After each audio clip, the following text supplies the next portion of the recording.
What's up, everybody? Welcome on back. I'm going to do another helmet for you, a hockey helmet. I'm going to go ahead and show the process from start to finish and all the boring stuff in between. See what you think. All right, take it out of the bag. Undo it, all the clips. Unscrew everything. Put it on a Ziploc bag and mark it so you know what the heck you got going on for each piece.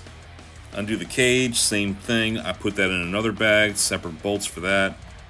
So at least I know what the heck I'm doing. So, there I go. I marked it all up so I know. Get it all straight, throw it all in the bag, zip it up, put it away. And I totally missed this little guy right here. Take everything, throw it into the hockey bag, zip it on up, put the bag into another bag. I know it's redundant, but I'd hate to go ahead and give the client back the brand new bag and it's got paint splattered on it for some stupid reason. Alright, stickers on the back. Some people need them, some people don't care. This guy wanted to keep them, so I took a razor blade and gently tried to take it off. 500 grit, gray Scotch-Brite, dull the whole thing out. This blue tape right here, I hate that stuff, but that's all I had available. I'll talk more about it later on and show you why. Alright, don't hate me. I was doing something with black paint just right before this job and got it all on my fingernails, so I'm normally not this dirty. Anyway, roll up some tape, get it nice and tight, and then push them into the threads. So that way, when you go ahead and painting it and clearing again, they're not all gummed up with clear in the threads. I couldn't take these out because they had the pads glued on the backside, so they were stuck in there. I'm just dusting on a light coat of white on top of everything just to make sure it's all even. Let it dry the next day. Go ahead and take my Procreate and sketch up something for the side of the helmet. This is nice so that I can go ahead and show the client of what I'm thinking about and they can kind of critique it from there. Clean off the table, and hey, look at that, there's that little screw that I forgot earlier on. Alright, throw that back in the bag. Next thing you do, transfer paper. It's the same stuff you put on with vinyl lettering. Put that on the side, lay this on here, take a little bit of carbon paper, and just resketch the whole thing out. The problem is, it's a flat image, and I got a 3D surface. So everything gets a little off, so I gotta redraw it out, make sure everything's nice. Cut it all out, start spraying my colors. Give the paint some time to dry, and then I go ahead and do the untaping again and taping up some more stuff. And I do this back and forth a lot. It's time consuming, but I don't want to have any overspray over everything, so make sure it has a nice tight image. That's how you have to do it. Dusting my silver. I'm not really trying to heavy it on there. I'm just trying to just lightly kiss it. And then I'm going ahead and airbrush it in some blue to kind of give it some gradation, make it look more like a fish. Untape the whole thing, see what the heck I got going on left.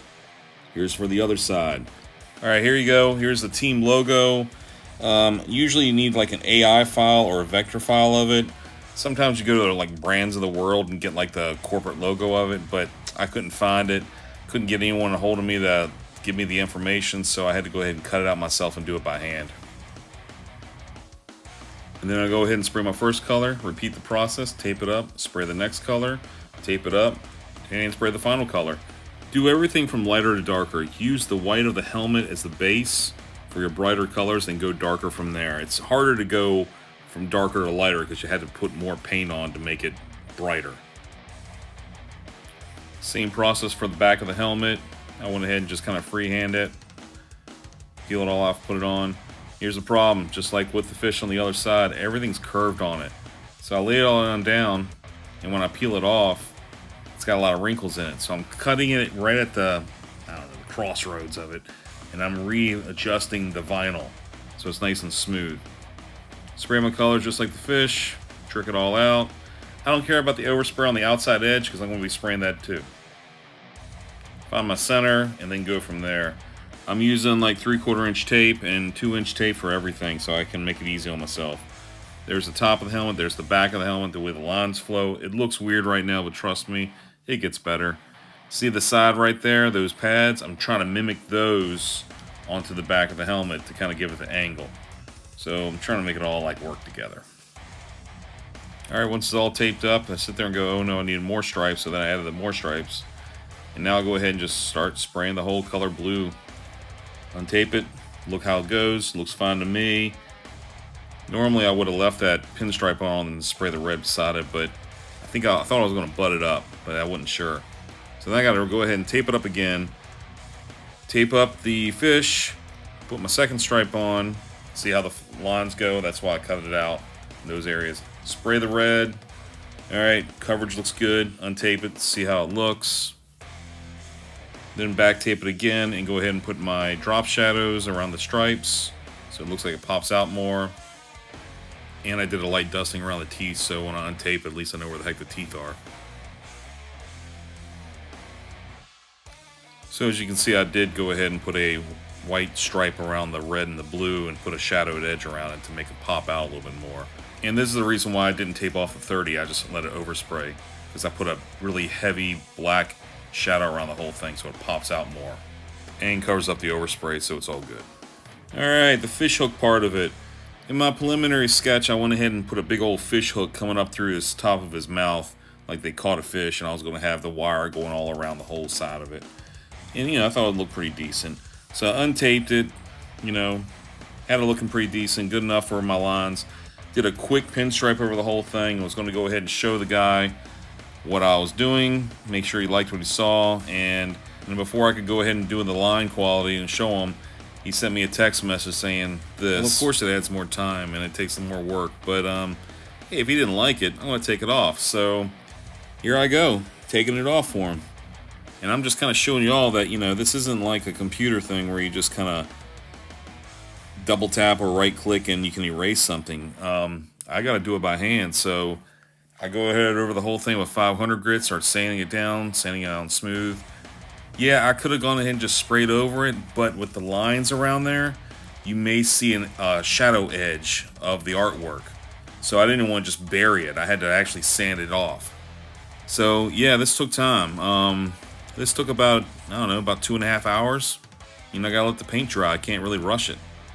So I had to retape everything off, spray the blue, dust it out through the whole thing, let it sit, untape it again, look at it, make sure everything looks good, then tape up the red. Oh, by the way, I had to re-tape off the fish again.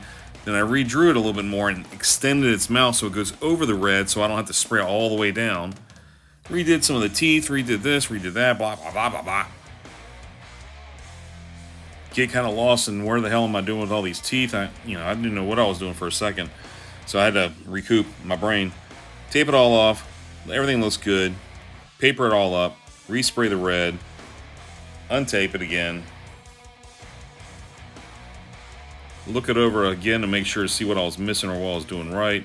Tape it up again. Do my drop shadow again. Make sure it all looks uniform with the first time I did it. Do the final untape. Get viciously attacked by my shop dog. Oh my god, I gotta recoup from that. Terrible thing. Get back into it, do the pinstripes, add some more details, add some action lines or something like that. Make sure it all looks good, put it in the booth, get a first coat of clear on it, make sure it all looks pretty even and done, nice and smooth. The first set of clears is basically just to kind of bury the graphics, it's just basically it's like a dirty coat for icing a cake, you just kind of put it on there and make it stick. Then I go ahead and sand it all down, kind of smooth it out, make sure all my lines are nice and buried and smoothed out, and then go ahead over the whole thing with some Scotch-Brite and make it all dull. Get ready and mix up my final coat of clear, put a little bit of Bulldog into it. It's a adhesion promoter, but also a flex agent, so, a hockey puck hits it, it kind of bounces a little bit easier instead of shatters, And put my final coat on. Spray it real good, put a good 2-3 good coats on. Let it sit, next day, unpeel those little suckers, take those out. Those are nice and fresh now. No clear in them at all, everything's good. See how much of pain it is to take this one out? If that wasn't in there, it'd be full of clear and it'd be a real pain to put the cage back on or the clips on. Alright, lay out a little towel just so you don't scratch anything. Start untaping it. Alright, remember that blue tape I was talking about at the beginning? Alright, this is the problem with that blue tape. It comes off piece by piece. It's a pain in the butt. I know a lot of people use it just because it says painter's tape on it. It's complete garbage. It's good for house, but it's not good for this stuff. It took a while to go ahead and take all this out. It just wouldn't stick to anything but itself. So yeah, it took a while to take it out. Look at all that mess. Alright, now look at the yellow right here. Look at that. It's coming out as one big piece. A lot more simple. Easy to take out, less headache. It's not tearing off like thin paper like the blue stuff was. It's thicker, it comes off easier. And look at that. One big piece, done. Boom, one. Look at this. Bunch of crap. All that junk. All right, the one side, the Canadian side, that came off.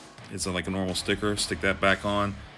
Now, the American version, it was more papery, not plastic. So it came off and had a lot of paper edge on the back. So I used this automotive body shop double-sided tape and stuck it on the back and stuck it on. Get the bag out, take out all the parts, start organizing it, and start putting it back together. Lay out everything nice and somewhat organized. Put the cage back on. Put it on loose. Do not tighten up one side because it's just not going to work that way. Got to put them all on kind of loose and then adjust the cage and then tighten it all down. Yeah, the top straps right there, I put them on wrong. I fixed it later on. My fault. Anyway, there it is all done. And if you see the stripe right there, that red stripe, as you can see right here, it lines up real good off the back side of the helmet. And the way the angle was, it just kind of kept going. So I had it meet up with the blue line and connect down to the bottom so it mimics the front chin right here. Well, there you have it, everybody. Another job done. You got to see the whole process start to finish. I had to go ahead and change something, repair it, fix it all up, and get it done in a timely manner. So tell me what you think, what you like, what you don't like. Like, follow, subscribe, all that jazz. Later.